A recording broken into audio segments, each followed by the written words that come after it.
سورۃ النساء کی آیت نمبر 113، سورہ نساء کا 17واں رکوع اور 5ویں پارے کا 14واں رکوع۔ وَلَوْلَا فَضْلُ اللَّهِ عَلَيْكَ وَرَحْمَتُهُ، اور اے محبوب اگر اللہ کا فضل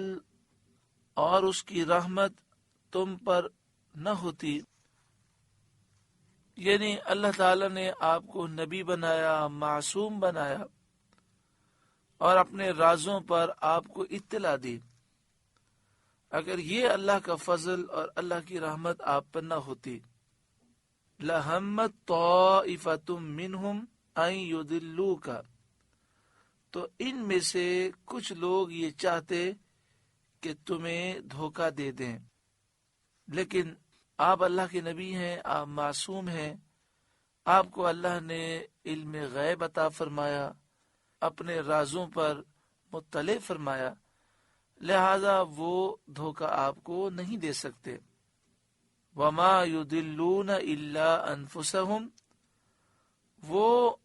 اپنے ہی آپ کو بہکا رہے ہیں، اپنے آپ کو دھوکہ دے رہے ہیں، کیونکہ اس کا وبال انہی پر ہے۔ وَمَا يَضُرُّونَكَ مِن شَيْءٍ، اور آپ کا وہ کچھ نہیں بگاڑ سکتے۔ وَأَنزَلَ اللَّهُ عَلَيْكَ الْكِتَابَ وَالْحِكْمَةَ، اور اللہ نے آپ پر کتاب اور حکمت اتاری، قرآن کو نازل فرمایا اور آپ پر حکمت اتاری کہ آپ قرآن کی تفسیر لوگوں میں بیان فرماتے ہیں، احادیث طیبہ بیان فرماتے ہیں، آپ انہیں قرآن و حدیث کی سمجھ عطا فرماتے ہیں۔ وَعَلَّمَكَ مَا لَمْ تَكُنْ تَعْلَمْ، اور آپ کو اللہ نے وہ سکھا دیا جو آپ نہ جانتے تھے، جو کچھ آپ نہ جانتے تھے اللہ نے وہ سب کچھ آپ کو سکھا دیا، چاہے وہ دین کے امور ہوں، چاہے وہ شریعت کے احکام ہوں یا علوم غیب ہوں۔ اللہ نے آپ کو دین کے امور بھی سکھا دیے، شریعت کے احکام بھی سکھا دیے اور غیب کے علوم بھی عطا فرمائے۔ اس آیت سے ثابت ہوا کہ اللہ تعالیٰ نے اپنے حبیب صلی اللہ علیہ وآلہ وسلم کو تمام کائنات کے علوم عطا فرمائے اور کتاب و حکمت کے اسرار اور حقائق اور راز پر مطلع فرمایا، اور یہ مسئلہ قرآن کریم کی بہت ساری آیات اور کثیر احادیث طیبہ سے ثابت ہے۔ وَعَلَّمَكَ مَا لَمْ تَكُنْ تَعْلَمْ، اور اللہ نے آپ کو سکھا دیا جو کچھ آپ نہ جانتے تھے۔ اتنی واضح آیت ہے، اور تمام مستند مفسرین نے اس کی وضاحت کی کہ لفظ ما عام ہے، جو کچھ بھی آپ نہ جانتے تھے اللہ نے اپنے کرم سے وہ آپ کو سکھا دیا۔ اس آیت کے بعد بھی اگر کوئی نعوذ باللہ من ذالک نبی اکرم صلی اللہ علیہ وآلہ وسلم کے علم پر اعتراض کرے اور کہے کہ اللہ نے فلاں چیز اپنے محبوب کو نہیں سکھائی، فلاں بات کا علم نہیں دیا، تو واقعی وہ بڑا محروم شخص ہے۔ یہاں تو فرمایا جا رہا ہے وَعَلَّمَكَ مَا لَمْ تَكُنْ تَعْلَمْ، اے محبوب آپ جو کچھ نہ جانتے تھے اللہ نے وہ سب کچھ آپ کو سکھا دیا۔ وَكَانَ فَضْلُ اللَّهِ عَلَيْكَ عَظِيمًا،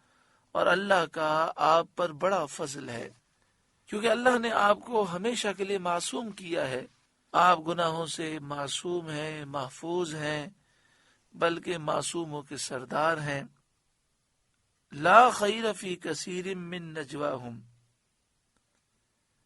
ان کے اکثر مشوروں میں کچھ بھلائی نہیں۔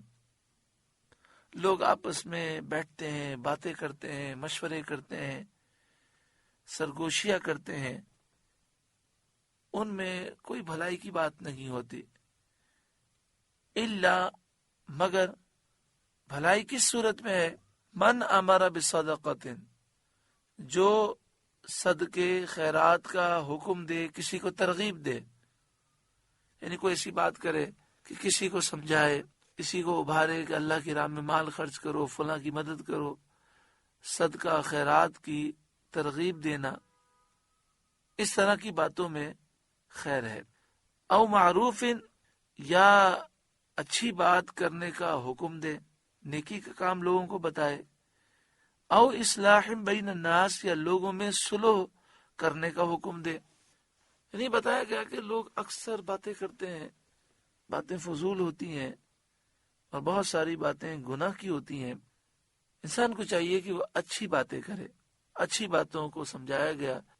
کسی کو صدقہ کرنے کی ترغیب دلائیں، کسی کو نیک کام کرنے کا جذبہ دلائیں، لوگوں میں صلح کرنے کی بات کریں، یہ اچھی باتیں ہیں۔ اللہ تعالی ہمیں اچھی باتیں کرنے کی توفیق عطا فرمائے، اپنا فضل اور اپنا کرم فرمائے، فضول گوئی سے ہمیں محفوظ فرمائے۔ ہم اتنا بولتے ہیں، اتنا بولتے ہیں، اور اس بولنے کے اثرات بھی ہمارے دل پر آتے ہیں۔ حضرت امام غزالی علیہ رحمہ لکھتے ہیں کہ ایک بزرگ فرماتے ہیں کہ اگر تم نماز میں خشوع و خضوع نہ پاؤ، تمہاری تہجد میں آنکھ نہ کھلے، تو سمجھ جاؤ کہ تم سے کوئی فضول جملہ نکل گیا ہوگا۔ جب فضول جملے کی یہ نحوست ہے تو غیبت کرنا، جھوٹ بولنا، کسی کا مذاق اڑانا، دل آزاری کرنا، چغلی کرنا اور دیگر اس طرح کے گناہوں کی کتنی نحوستیں ہوں گی۔ وَمَن يَفْعَلْ ذَلِكَ ابْتِغَاءَ مَرْضَاتِ اللَّهِ، اور جو اللہ کی رضا چاہنے کے لیے ایسا کرے، یعنی جو اللہ تعالیٰ کی رضا چاہنے کے لیے لوگوں کو خیرات اور صدقے کی ترغیب دے، اچھی بات کا حکم دے، لوگوں میں صلح کرانے کی کوشش کرے، فَسَوْفَ نُؤْتِيهِ أَجْرًا عَظِيمًا، اسے ان قریب ہم بڑا ثواب دیں گے۔ وَمَن يُشَاقِقِ الرَّسُولَ مِن بَعْدِ مَا تَبَيَّنَ لَهُ الْهُدَى، اور جو رسول اللہ صلی اللہ علیہ وسلم کی مخالفت کرے، جو رسول کا خلاف کرے، بعد اس کے کہ حق راستہ اس پر کھل چکا، حق واضح ہونے کے بعد وہ رسول اللہ کی مخالفت کرے، نافرمانی کرے، وَيَتَّبِعْ غَيْرَ سَبِيلِ الْمُؤْمِنِينَ، اور مسلمانوں کے راستے کو چھوڑ کر کسی اور راستے پر چلے، نُوَلِّهِ مَا تَوَلَّى، ہم اسے اس کے حال پر چھوڑ دیں گے، یعنی جہاں وہ جا رہا ہے اسے جانے دیا جائے گا، پھر وہ بربادی کے راستے پر چلے گا۔ وَنُصْلِهِ جہنم، اور ہم اسے جہنم میں داخل کریں گے۔ وَسَاءَتْ مَصِيرًا، اور وہ جہنم کیا ہی بری جگہ پلٹنے کی ہے۔ یہ آیت دلیل ہے اس بات کی کہ امت کا اجماع حجت ہے، اس کی مخالفت جائز نہیں، جیسے کہ کتاب و سنت کی مخالفت جائز نہیں۔ اور اس سے ثابت ہوا کہ مسلمانوں کا طریقہ ہی صراط مستقیم ہے، یعنی مسلمانوں کی جو اکثریت ہے وہ جس راستے پر ہے وہی سیدھا راستہ ہے، کیونکہ یہاں پر یہ فرمایا گیا کہ جو مسلمانوں کے راستے کو چھوڑ کر کسی اور راستے پر چلے۔ الحمدللہ مسلمانوں کی اکثریت کے معمولات یہ ہیں